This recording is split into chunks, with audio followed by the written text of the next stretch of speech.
Pernahkah kalian mendengar tentang seseorang yang bisa membuat raja paling berkuasa sekalipun tertawa terpingkal-pingkal, bahkan saat sedang marah besar? Jika belum, maka bersiaplah untuk berkenalan dengan sosok legendaris dari Timur Tengah, Abu Nawas.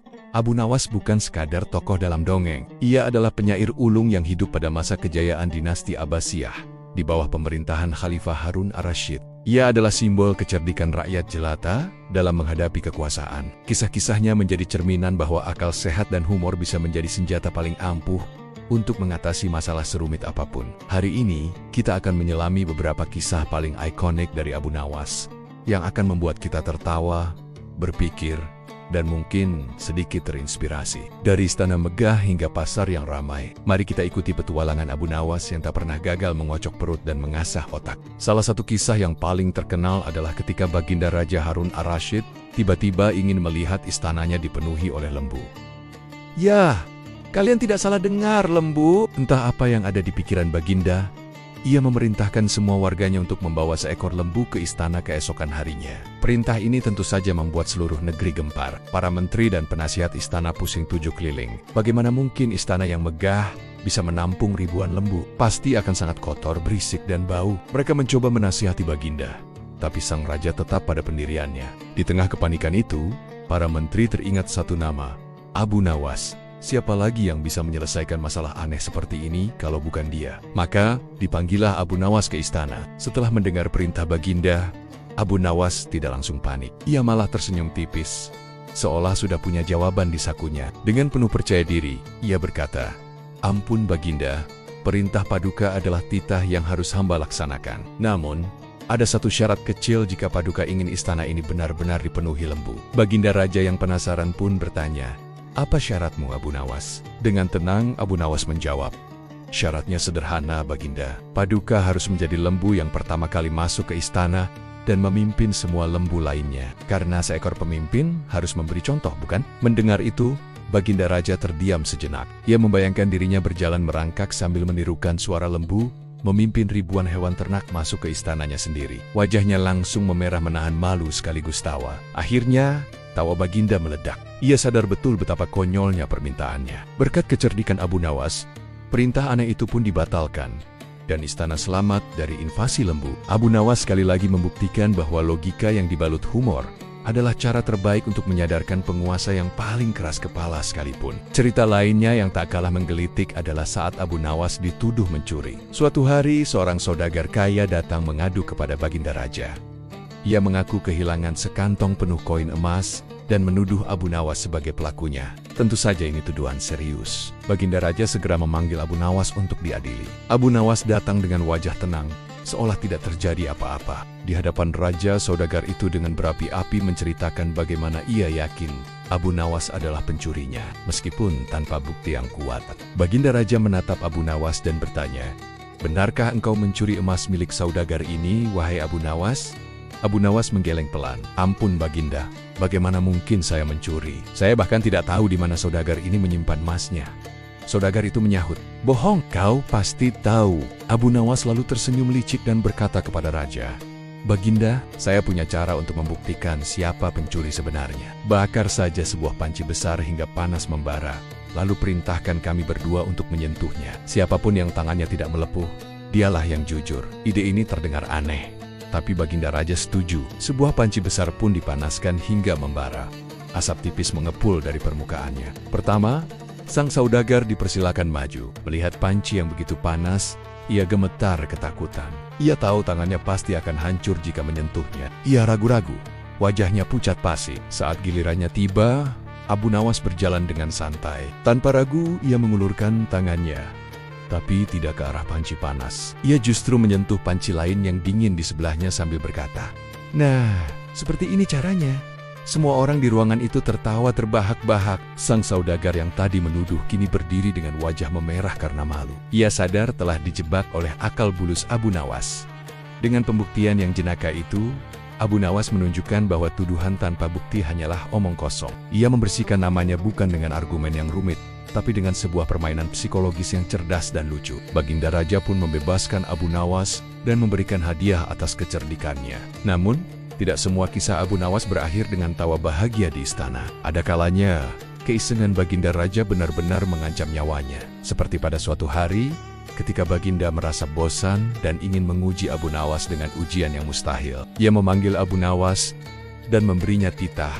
"Abu Nawas, aku perintahkan engkau untuk mengajar keledaiku membaca. Aku beri waktu 1 bulan. Jika gagal, kepalamu akan kupenggal." Bayangkan, mengajari keledai membaca, ini bukan lagi permintaan aneh, tapi perintah yang jelas-jelas menjebak. Siapapun tahu itu mustahil. Abu Nawas pulang dengan wajah murung. Istrinya yang melihatnya cemas pun bertanya. Setelah mendengar masalahnya, sang istri ikut panik. Tapi Abu Nawas, setelah berpikir keras, akhirnya menemukan sebuah ide gila. Ia meminta seekor keledai milik raja beserta sebuah buku besar yang tebal. Selama sebulan penuh, Abu Nawas melatih keledai itu dengan cara yang unik. Ia menyelipkan biji-bijian gandum di antara setiap halaman buku. Setiap kali keledai itu ingin makan, ia harus menggunakan lidahnya untuk membalik halaman. Hari demi hari, keledai itu semakin mahir membalik halaman untuk mencari makanannya. Tibalah hari penentuan. Abu Nawas membawa keledai itu ke hadapan Baginda Raja. Di depannya, diletakkan sebuah buku besar yang sama, namun kali ini tanpa biji gandum. Dengan percaya diri, Abu Nawas berkata, "Silakan saksikan, Baginda, keledai ini akan membaca." Keledai itu yang sudah lapar segera mendekati buku dan mulai membalik-balik halamannya dengan lidahnya. Persis seperti yang diajarkan Abu Nawas. Setiap kali halaman dibalik, mulutnya mengeluarkan suara ihi. Ia terus membalik halaman, mencari gandum yang tak kunjung ditemukannya. Abu Nawas dengan sigap menjelaskan, "Lihat Baginda, dia sedang membaca. Bunyinya, ia toto 1. Itu bahasa keledai." Baginda Raja dan semua yang hadir terperangah, lalu tertawa terpingkal-pingkal. Mereka takjub melihat keledai yang seolah-olah sedang membaca buku dengan serius. Meskipun tahu itu hanya trik, Baginda Raja sangat terhibur dengan kreativitas Abu Nawas. Sekali lagi, Abu Nawas selamat dari hukuman pancung berkat akalnya yang luar biasa. Ia mengubah tugas mustahil menjadi sebuah pertunjukan komedi yang tak terlupakan. Kecerdikan Abu Nawas juga seringkali digunakan untuk membantu rakyat kecil yang tertindas. Ada sebuah cerita tentang seorang rentenir serakah yang menipu seorang petani miskin. Petani itu meminjam uang dengan jaminan sepetak tanahnya. Dalam perjanjian, disebutkan bahwa rentenir berhak mengambil apapun yang tumbuh di atas tanah itu.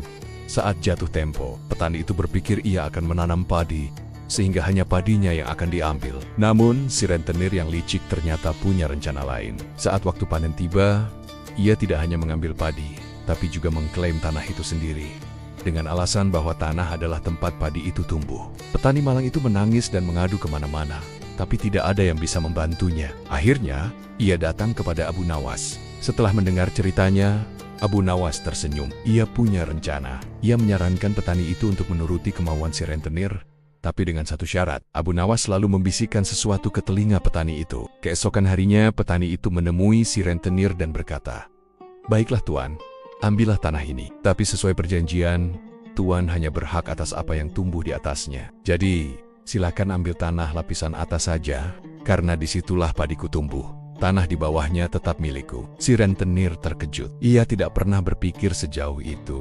Jika ia hanya mengambil lapisan tanah atas, tanah itu tidak akan ada gunanya. Ia mencoba berdebat, tapi petani itu bersikeras. "Perjanjiannya jelas Tuan, hanya apa yang tumbuh di atasnya." Abu Nawas yang muncul saat itu menambahkan, "Benar, jika Tuan mau mengambil seluruh tanah, berarti Tuan melanggar perjanjian, dan itu bisa dilaporkan kepada hakim." Rentenir itu akhirnya menyerah. Ia sadar telah kalah cerdik. Ia tidak menyangka akal liciknya bisa dibalikkan dengan logika yang lebih cerdik lagi. Berkat bantuan Abu Nawas, petani miskin itu mendapatkan kembali tanahnya dan terbebas dari cengkeraman rentenir yang serakah. Dari kisah-kisah ini, kita bisa melihat bahwa Abu Nawas adalah sosok yang kompleks. Di satu sisi, ia adalah seorang penghibur istana yang jenaka. Di sisi lain, ia adalah pembela kaum lemah dan penegak keadilan dengan caranya sendiri. Ia menggunakan kecerdasannya bukan untuk memperkaya diri, tapi untuk bertahan hidup, menghibur, dan membantu sesama. Kisah-kisahnya mengajarkan kita banyak hal. Pertama, kekuatan berpikir out of the box. Tawa bisa menjadi obat, bahkan untuk situasi yang paling menegangkan sekalipun. Abu Nawas menunjukkan bahwa dengan sedikit humor, kita bisa meredakan ketegangan, membuka pikiran orang lain, dan bahkan menyelamatkan nyawa. Kedua, keberanian untuk menantang ketidakadilan. Tidak peduli siapa yang kita hadapi, meskipun sering berurusan dengan raja yang punya kuasa mutlak, Abu Nawas tidak takut untuk menyuarakan kebenaran melalui lelucon dan sindiran cerdasnya. Kisah Abu Nawas abadi karena relevansinya yang tak lekang oleh waktu. Terima kasih sudah menyimak petualangan seru bersama Abu Nawas hari ini. Semoga kisah-kisahnya bisa menjadi inspirasi dan sumber tawa bagi kita semua.